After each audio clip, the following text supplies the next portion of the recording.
All right. You ready? I guess. Let's do it. Hi, I'm Tobias Carlisle. This is the Acquirers Podcast. My special guest today is Rashmi Kwatra. She is the founder and CIO of 16th Street Capital, which invests in emerging markets using a Buffett-style approach.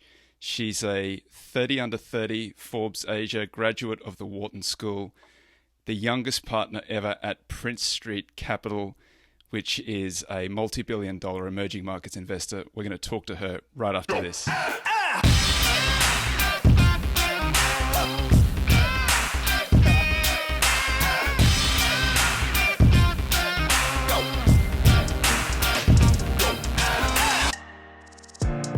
Tobias Carlisle is the founder and principal of Acquirers Funds. For regulatory reasons, he will not discuss any of the Acquirers funds on this podcast. All opinions expressed by podcast participants are solely their own and do not reflect the opinions of Acquirers funds or affiliates. For more information, visit acquirersfunds.com. Hi, Rashmi. How are you? Hi, Tobias. I'm good, thank you. How are you? Very well, thank you. I think you're the first guest who I've had on who speaks English, Thai, Hindi, and Punjabi. So how do you come to speak four languages? It's a good mix. I guess my heritage, I'm ethnically South Asian, so still have some roots in India, which is the Punjab region, and Hindi. And then I grew up in Bangkok, Thailand, so Thai is actually my first language, and then picked up English along the way. And I saw in your deck that gives you some advantages when you're visiting countries. You're able to travel freely between India and Pakistan and so on. Yeah, so being a Thai national, because there's been a lot of discrepancies between some of the South Asian countries, etc. It's not easy for people to get in and out of some of these markets. But for me, we travel freely, and I've been visiting these markets for over a decade. So your pitch deck describes 16th Street as a long-term investor in Asian growth markets, and the way that you describe it, growth emerging markets, GEMS. So why the focus on GEMS? I think it's what I know. So again, I grew up in Thailand, and ASEAN, as the trading bloc is called, or Southeast Asia, was home. I traveled often to Indonesia, to the Philippines, and then I have a South Asian heritage, so traveled to India often. And my first job with Prince Street that you mentioned, I started as an analyst covering this region. So I was fortunate that some of the competitive advantages we talked about, and where I was placed in my first job to allow me to focus on these markets. They happen to be some of the fastest growing countries in the world. So over time, there was no need to look elsewhere, because the kind of tailwinds and kind of rapid economic growth we're seeing in kind of my region of focus offers us quite a lot of opportunities for long-term compounding. So let's talk about your philosophy a little bit. What are you looking for when you're examining these stocks? So as I mentioned, we've already kind of narrowed down these markets that are in earlier stages of development than, say, the US, Europe. So, they have certain things in their favor, including a younger demographic population that's still, entering the workforce. So these countries are already growing, at GDP growth rates of 5, 6, 7, 8%. One of our markets is touted to grow almost 10% in the next couple of years. So we already have economic growth in these markets. Now what we're looking for is, companies that are well set up in these markets, run by talented management teams, who can, not only kind of grow with the tailwinds that these markets provide, but take, market share from, perhaps the public sector or less well-run companies, and grow multifold over time. So it's really important to us to find, companies that have a long runway for growth, and then really run by strong management teams. In these markets, one thing's for certain is there'll be volatility, there'll be changes in regulations, but a really smart management team and an aligned management team can often navigate that very well, so that you come out ahead, gaining market share in industries that, already have quite a lot of room. How do you characterize your investment style? Is it growth in a value framework? Are you looking for compounders? Yeah. I think that definitely looking for compounders, and we have to understand what are the potential of these companies to really be able to value them accurately. So we do a lot of work in really understanding what's driving these companies. Are their moats sustainable? Do they have are they number 2 and number 3 player only in existence because they allow them to be? Certain things that really, first and foremost, we try to understand the business model and the competitive advantages of this business model. And then we do a lot of work to value that so that we always want to be able to get in we will always get in at a price much lower than the intrinsic value. Whether that's a single digit PE, not necessarily. When you're constructing these portfolios, how concentrated do you get? How many positions do you like to hold? How do you think about geographic concentration and so on? So we have, in total 25 holdings. Our top 10 holdings is roughly 60% of our portfolio. Our largest market is about 46% of the portfolio. And then in total, we have about 6 countries represented in the portfolio.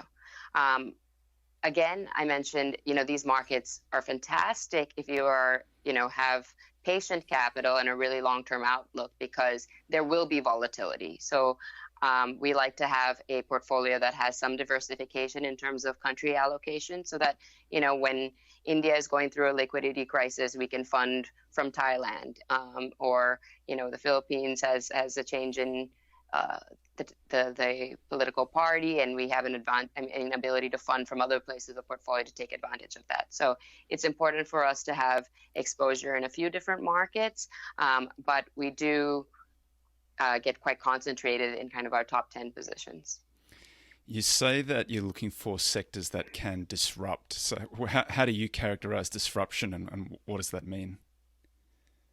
It doesn't have to be sectors that can disrupt, but definitely the teams and the companies that are doing the right things to continue to kind of disrupt what was, normal practice before that didn't work before. So it could be, the sectors that we're primarily invested in are traditional consumer companies and financial services company, where they will today we see low adoption rates in financial services companies, and for consumers we're seeing household incomes continue to grow as the economies grow. So both these kind of sectors will benefit, along with kind of the more digital economy, so e-commerce companies, fintech companies. So in terms of disruptors, we're looking for the financial services company that is using mobile payments to address a segment of the population that historically could not be addressed before. We're looking for the consumer company that is using e-commerce, or the leader in e-commerce or classifieds businesses to reach again segments of the population that just 5 or 10 years ago could not be reached.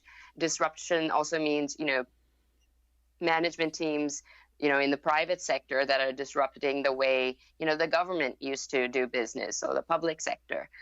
So we're really looking for people who are thought leaders and using whatever technology is available today to kind of increase their target audience.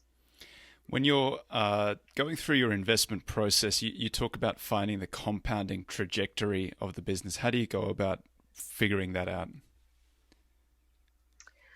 It comes from many avenues. One such, one method is we've studied, business models that have, withstood time in more developed markets.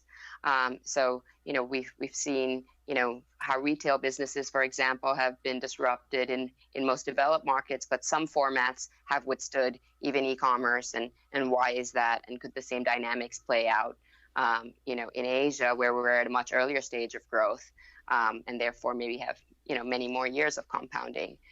We might look at, how similar, internet businesses have done in China or in the developed markets. And again, we have the luxury because, these economies are 10 or 20 years back. So with some assumptions, we can kind of triangulate as to what business models, maybe will work in these markets as well.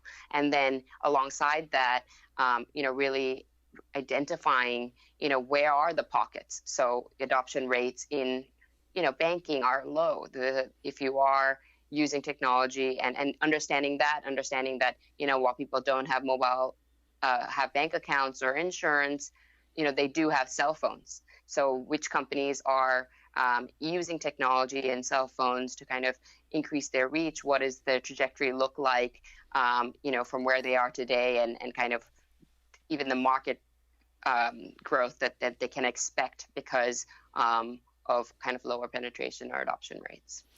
When you talk about identifying the moat or identifying the sustainable competitive advantage, it must be a challenge when you're looking at countries that are growing very rapidly and that are at an earlier stage. How do you go about getting comfortable with the moats in these countries?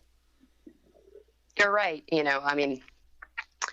We can talk, traditionally looking at historically, what the companies have been able to do. So, have they reinvested their capital in a way that incrementally brings more returns to all their stakeholders? In times of, so we look at kind of what is their return on investment, what is their incremental return on investment, how have they,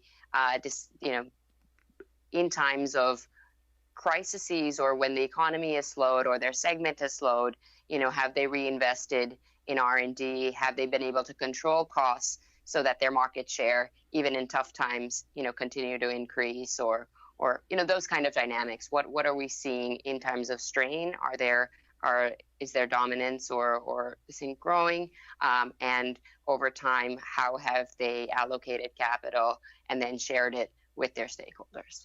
Well, that was you sort of, that was my next question. How do you get comfortable with the way that some of the controlling shareholders or the controlling entrepreneurs treat their shareholders and other investors?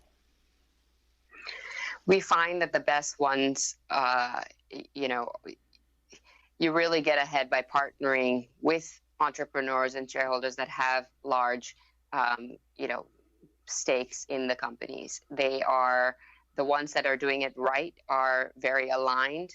And we do spend a lot of time looking at, what their alignment is, do they own a large part of the business, and is the business, a large portion of their net worth or livelihood?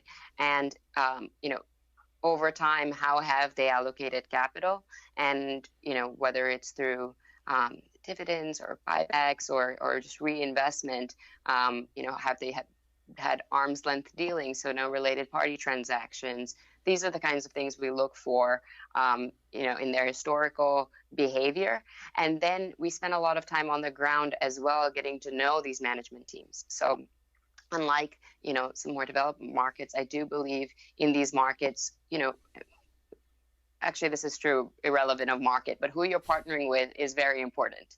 And so a lot of what we do is, I've been flying to these markets for over a decade, meeting the management teams, the business families, their customers, their suppliers. So we triangulate, if we're looking at a management team, whether their practices, are, whether what they say they do is really what they do, by speaking to some of their peers and competitors. If they say they're not very aggressive on pricing, is that true from the eye of a third party? And what do other anybody in their ecosystem say about them?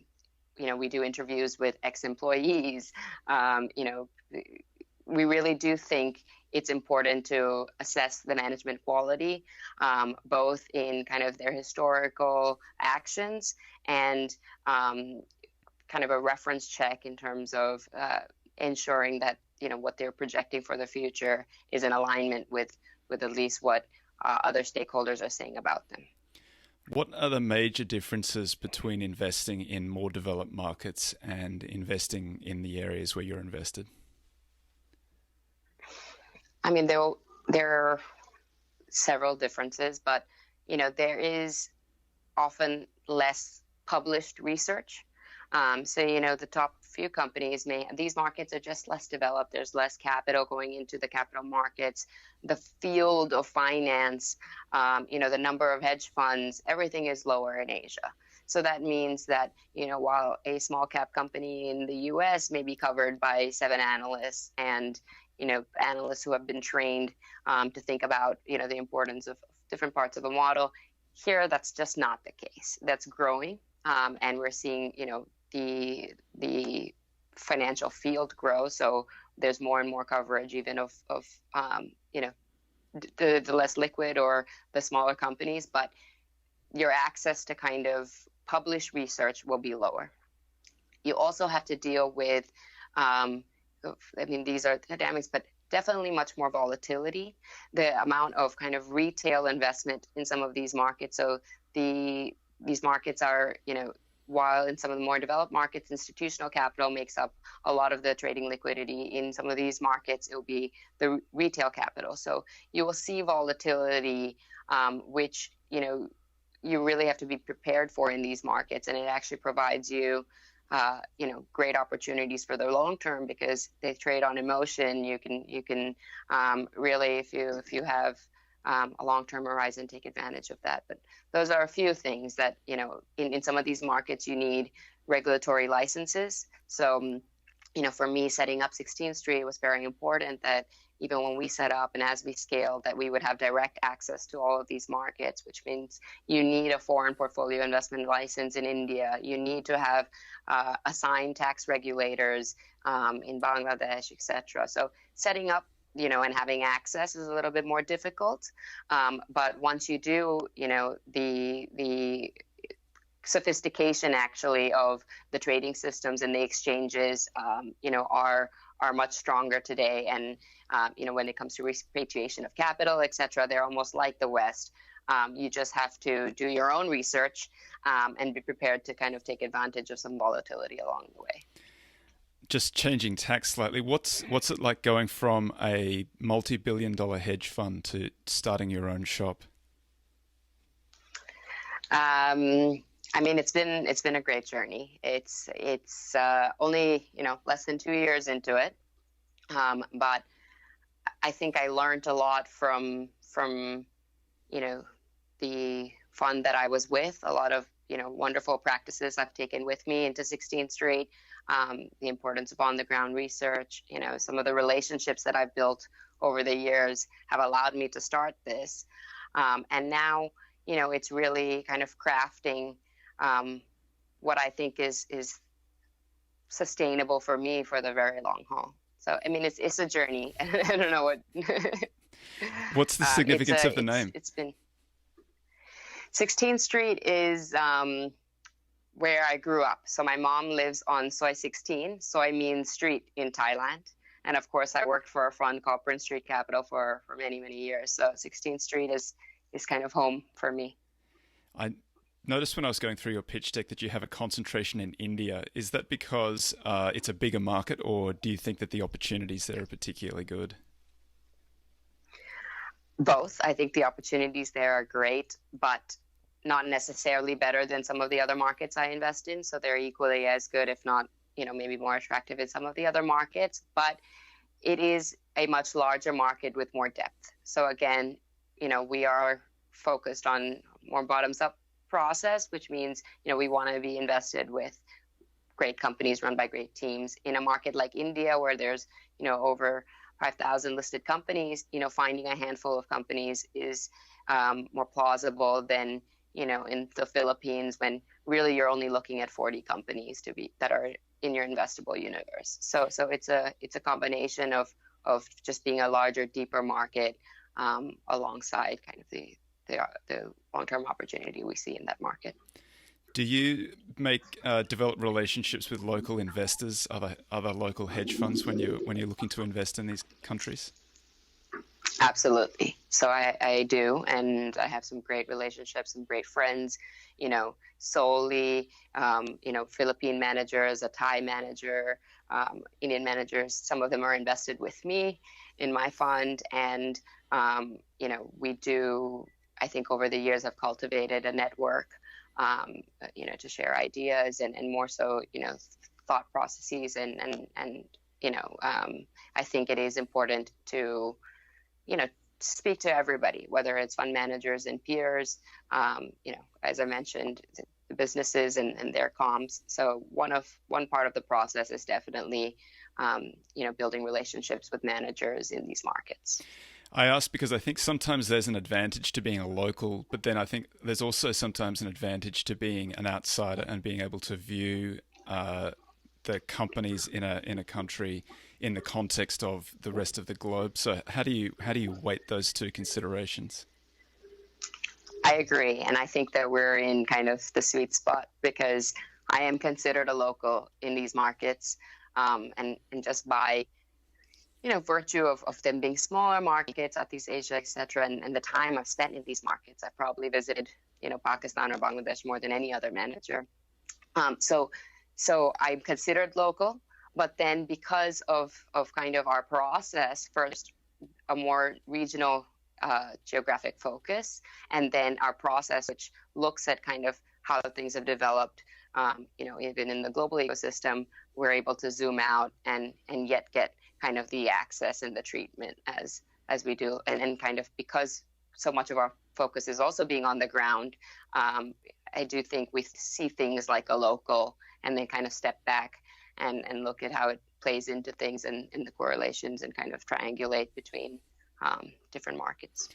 When you're looking at these companies, are you looking for something that can dominate geographically or dominate in the country, or do you think you'll find some things that will potentially dominate on a global scale? So, because these markets are in such earlier stages of development, there's still quite a lot of growth within their markets themselves. So I find that, the Home Depot of the Philippines, for example, they have so much growth in the Philippine market itself. It would worry me if they went even to Indonesia. So it's a combination. So not necessarily some of the companies we're looking for, we think that they have, these markets provide, growth for many years to come without stepping across borders. Then we have newer age, companies that, are building businesses afresh, and there are network effects in the e-commerce market, for example. So we have in our portfolio an e-commerce company that is dominating in several regions in Southeast Asia. Now, I think Asia is also so far ahead when it comes to, we can talk about this, but, kind of leapfrogging in financial technology and mobile payments. And, I can open up a bank account in India, in Philippines in less than a minute. I still can't do that. It took me forever to close my bank account in the US the other day. So it can't do that in the US. I can't do that in Singapore. I can in India. So some of these technologies and some of these businesses will be global. I agree with you that there's a very interesting phenomenon, and I've seen it in telecommunications in particular, where it's difficult to go out and run copper twisted pair to every single house. And so there are lots of parts of the world where that's never happened. But it's not as hard to run out mobile cell towers. And so where they haven't ever had twisted pair coaxial cable, they've gone directly to fast cell phone data plans that some of the rest of the world, some of the rest of the developed world doesn't yet have. Exactly. So, some of what we're seeing in that field especially, and, this is because the infrastructure wasn't laid out. So to the developed world's credit, the mobile phone, is less important when you have a bank branch and everybody already has access to credit. It's very different in the developing world, which means, with kind of cell phone penetration and, almost 5G network, 4G network, really great internet across these markets, which they've built out. What we're seeing in terms of it, definitely in that interplay, how you're connecting to a consumer using mobile is much ahead of what we're seeing in the developed market. So whether it's those companies, those technologies, or those ideas, that will be much more global, I think, going forward. What does it do to a nation to move from being underbanked to being able to access financial services? I mean, it's the multiplier effect. The effects are very large. So these are, I speak to small businesses. I was just in Indonesia speaking to a small business, and there's a shop.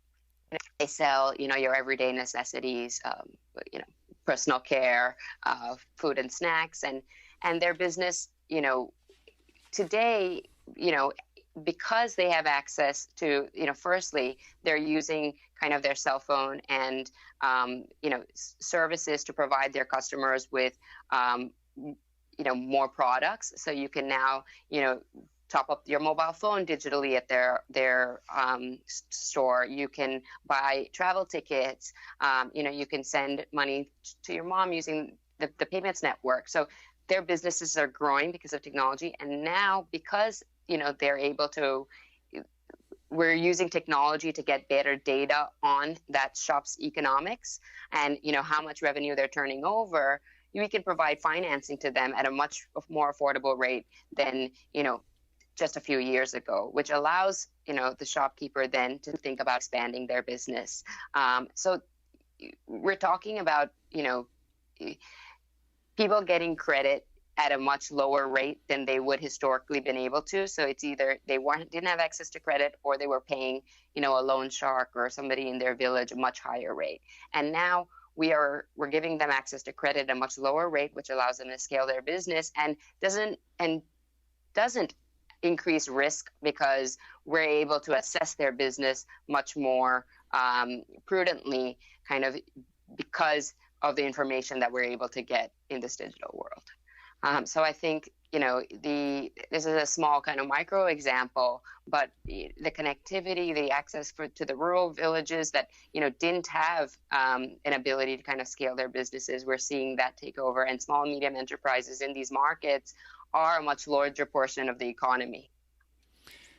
Just to change tack a little again, how Sure. did you personally get interested in investing, and how did you get from? You did a Wharton undergrad, and then you did some postgrad. I'm sorry, I've just forgotten the name of the London.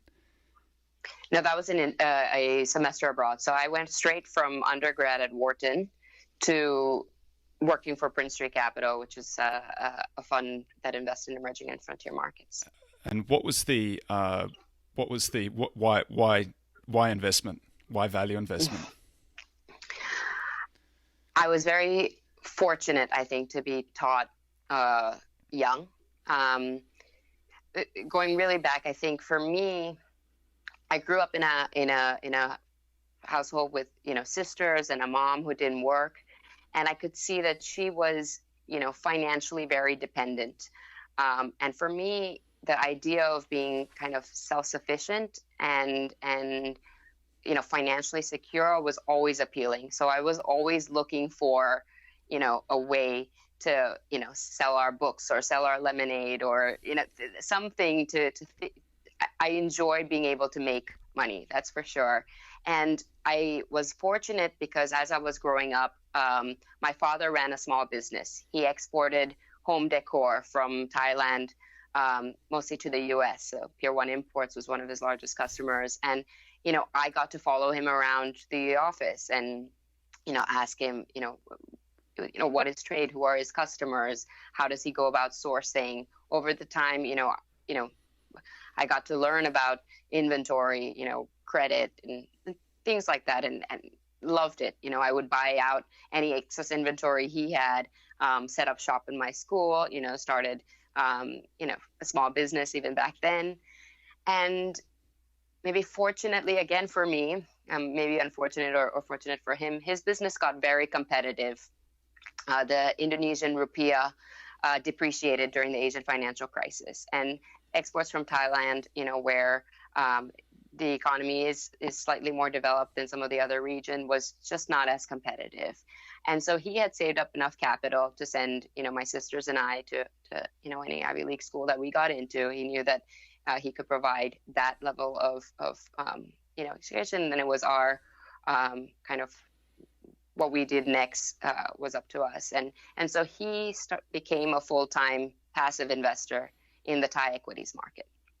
So that meant I had access to, he would be handing me the Intelligent Investor and saying, Rashmi, read chapters 8 and chapter 20.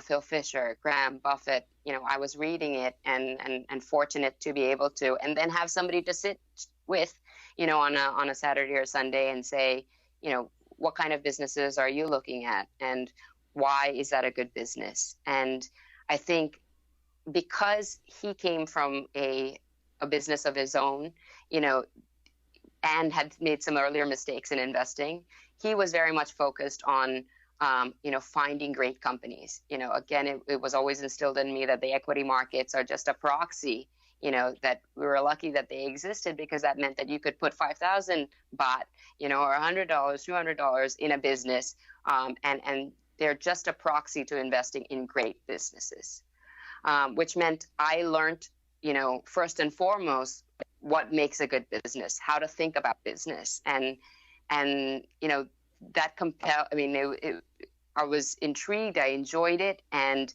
it led me to think about, if I could master the skill, I'd have kind of financial freedom for the very long haul. And so Wharton was touted as the best undergraduate business school. I applied, and we went from there. And when you got to Prince Street, how did that mold your investment process and change your philosophy, or not? When I got to Prince Street, I think, again, I was attracted to the opportunity because I thought that they were serious about some of the markets that I wanted to do more work in. So they were investing in Thailand, in Southeast Asia. And so, but they didn't have an analyst on the ground, running around, meeting all of the companies and really doing some of the bottoms up research from Asia. And I was willing to do that.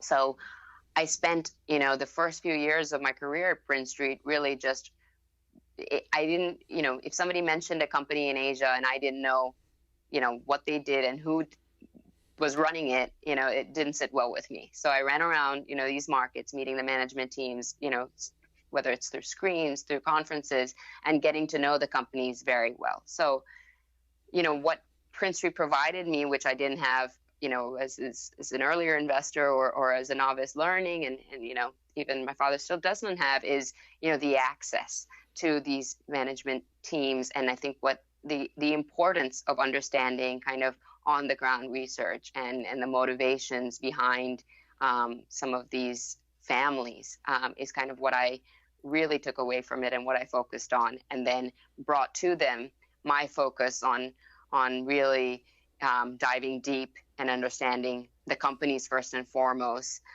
So they added to my process, but I think the fundamental kind of grooming that I had earlier in stage or learnings that really has stuck through till now. So what do you regard? I mean, I it's kind of a hackneyed question, but I still want to ask it, and I still want to understand. What do you regard as your edge? I think, we talked about several of these things, but the ability to analyze a business first, this is a thing, but analyze a business first, and then understand why these businesses may or may not make sense in these markets, because I've grown up in them. I know when I go to the small, shop owner, what her problems are, what the threats are of modern retail. All of these things, inherently make a lot of sense to me because I've lived through them. And then I spend a lot of time on the ground getting to know kind of what's changing. And it's this ability to kind of correlate, kind of what we're seeing in terms of, global trends or global changes with what's happening on the ground, and being able to triangulate that and then have a focus on, finding the right people to do it with and then, especially of age, the time to have a very long-term horizon. Those are the things I think are my competitive advantage. What's the, I ask about the edge, and that's sort of a personal question for you, but then the opportunity is what is the investment opportunity set look like for you where you can exploit that edge? I'm not sure if it's, I get your question, but the investment opportunities, then, such a large part of Asia, where just in 2000, Asia made up less than a third of the world's economy, less than a quarter. Now it's going to be 50% in 2040. 40% of consumption is going to come from Asia. So all the incremental growth we're seeing in the world, where companies do have an ability to grow very rapidly for many years to come, are in the markets, that I believe I have a competitive advantage. So when you're examining a position and you invest in it, how do you know then whether the position is working or whether the thing that you've identified is it working? How do you know if it's wrong? I mean, we follow. I mean, that's part of why we have, we like a concentrated portfolio, and we really keep up to date with our holdings and their peer set. So, we are on conference calls with the management teams of our companies, once a quarter. I still travel to visit them several times a year. My analyst team that I've built up is also traveling and on calls with them. So, we keep track of where we think the businesses will go. For what it's worth, we do, model out what we think these businesses will look like 3 to 5 years. We check our assumptions and whether, what we believe are going to, is going to happen, continues to unfold as we had assumed, or if there are variances, what that means. And if something, really changes, then we reanalyze whether our thesis was broken, and if so, learn from it and move on.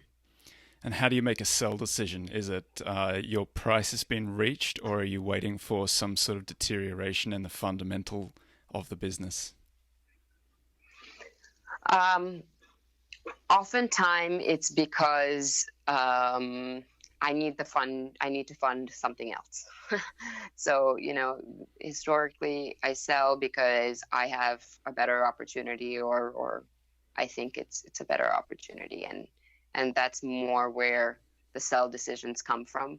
We don't necessarily sell just because something has reached kind of our medium term potential. We are investing in businesses that, can be several times larger. And so while we do model out, where we think these businesses will be 3 to 5 years from now, and sometimes they overreach in the short term, that doesn't necessarily lead to a sell decision.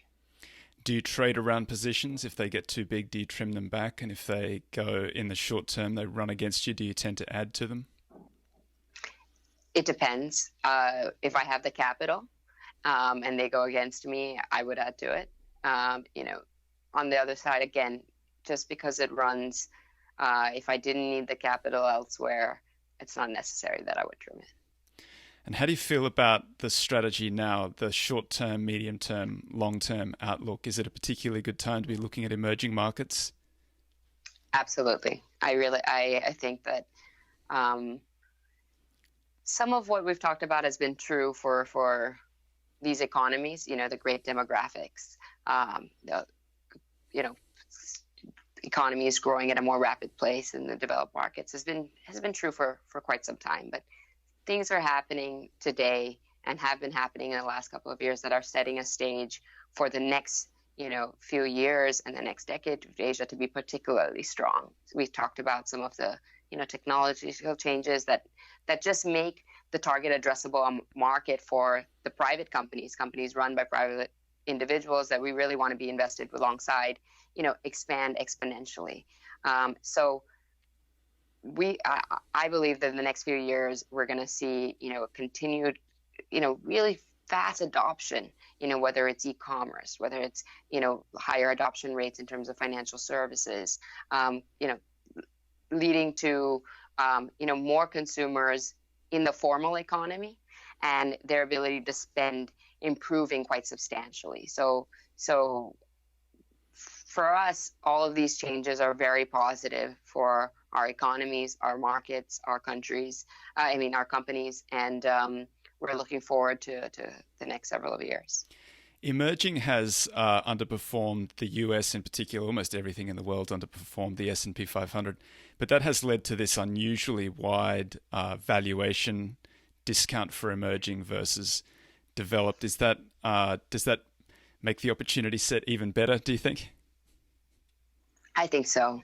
To the credit of the US and some great entrepreneurs, we've seen, several markets and several companies continue to make way for a strong market. But, if you look historically at any point of time, it's really, a decade emerging market has outperformed, a decade S&P has outperformed. And I think we're at the stage now where there's enough going on in these economies for them for the world, I think, over the next couple of years to price some of these assets more accurately. Do you see that on a company by company basis, that they're much, much cheaper than you would expect, say, something comparable in the US to be? Not necessarily. So in our markets, even some companies, some of our holdings, some of the best run companies in our markets are not necessarily, very cheap or there is price discovery and kind of quality discovery, but the runway for growth in some of these companies is much, much longer. What drives that? So they're not unusually undervalued, but what drives that? Is that locals finding that these are very good companies, or is that foreign investors finding that they can find an equivalent business to one that they might have looked at in the West, and it's maybe slightly undervalued, and then bidding that up to a level? Do you know? Is that possible to know? It's much, much more the local institutions being more developed in these markets today. So, 10 years ago, 5 years ago, some of these markets were foreign flows really drove much of the market. But today we're seeing the institutional capital domestically grow quite sustainably. So, there's been a push by governments, to kind of have certain tax savings, et cetera, if they invest in funds that invest in the equity markets to promote the development of the equity markets, for example. And we're seeing that some of the best companies in these markets, their price is determined by the local capital and less foreign flows. Your second largest holding is SEA Limited, SEA Limited. Could you just talk a little bit about how you found it? Tell us a little bit about the company and what's happened since you've invested in it. So SEA has a strong gaming business. It's a gaming distribution company, and it's a market leader in e-commerce in Southeast Asia. So in markets like Taiwan, it's competing for the number one position in Indonesia, which is a very deep market. We've been studying this company since pre-IPO. So, pre-IPO, we looked at kind of SEA and Garena, which is their gaming arm, and thought about, the kind of presence they have in gaming, how underpenetrated gaming in Southeast Asia was, and really, from an earlier stage, liked that business. That business was a cash cow, it's throwing strong cash flows, but what the management team was doing at the time was reinvesting in two other businesses. One was an e-commerce business, and one was a payments business. In our analysis, both spaces, again, we think there are long runways for growth. E-commerce is quite nascent in Southeast Asia, and so is the payment landscape. But to build kind of a payment landscape that could compete with some local strongholds in these markets would be difficult. However, there was signs that they could succeed in e-commerce. There was not yet one dominant e-commerce player. Again, I mentioned the market is quite nascent. But I was hesitant to invest earlier on because we weren't sure whether good capital would be thrown at kind of an industry that really would take a long time to kind of break even. Over the last year, we've seen incredible developments in their e-commerce platform. So they've continued to, fire on all cylinders on their gaming business in Garena, and Shopee, which is their e-commerce portal, has gained traction and become a market leader in many of our markets. So they're competing with some local players, but the way that they've been able to grow has, kind of caught our attention late last year. So we probed kind of into for us it was important to see whether that was sustainable and what the competitive landscape was like. So we did a lot of interviews with Tokopedia, which is a competitor of theirs in Indonesia, Lazada, which is owned by Alipay, and realized that both of their kind of competitors had been funded and weren't likely to get a new round of funding anytime soon, and recognized that the market was growing rapidly enough that they didn't have to be competitive on pricing and that everybody could kind of grow with the market. That set a very good landscape or environment for Shopee to continue to grow, where their take rates, or the amount of that they take, the percentage that they take from the merchants that are signed on with them, are still very low compared to regional or global peers. So Shopee takes about 2% from their merchants. Alibaba in China takes closer to 8%. Amazon, if you kind of strip out AWS, etc., kind of back reverses to something like 15%. So here you have, an e-commerce market that is still very nascent. We think that it's going to continue to grow very rapidly. Pricing power, because they're not yet being very aggressive on pricing, and then a competitive landscape that is benign, and so everybody can grow without cutting prices. So when we saw those dynamics, we recognized that what we were looking for in terms of the incremental execution of the business, we're tracking well. And then as importantly, the company, because of just foreign flows out of Asia, out of China, out of in those markets late last year, we were able to kind of buy the company where we would just have to price their gaming business at less than 10 times EBITDA, and we'd get their shopping business and anything else for free. We believe that sometimes you do that and you can recognize that the other businesses can destroy value, but here we had comfort that this business was not going to destroy value. They were executing well, and comps or peers in the markets had raised private equity capital at several times GMV. So we really had this option value of a business that could be much more valuable alongside a leader in the gaming business. And where is C Limited traded? It's actually traded in the US. So it's traded on the Nasdaq. What's the ticker? SEUS. SEUS. Well, that's great. Yeah. Rashmi, that's just about coming up on time for us. But before we go, would you please let everybody know how they can get in contact with you if they'd like to do that? Sure. You can send us an email at info@16thstreetcapital.com. Rashmi Kwatra of 16th Street Capital, thank you very much. Thank you, Tobias. It's been a pleasure.